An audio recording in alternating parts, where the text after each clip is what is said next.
Simple complex compound.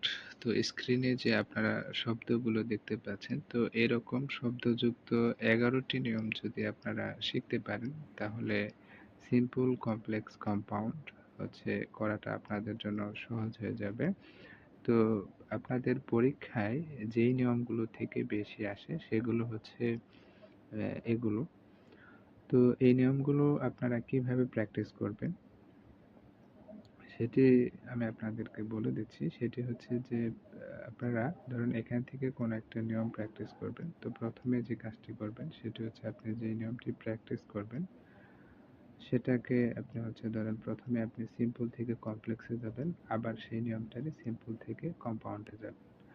আবার যে নিয়মটা থেকে আপনি সিম্পল থেকে কমপ্লেক্স এবং কম্পাউন্ডে গেলেন, তো সেই নিয়মেরই আবার বিপরীতভাবে আপনি কম্পাউন্ড এবং কমপ্লেক্স থেকে সিম্পলে ফিরে আসবেন।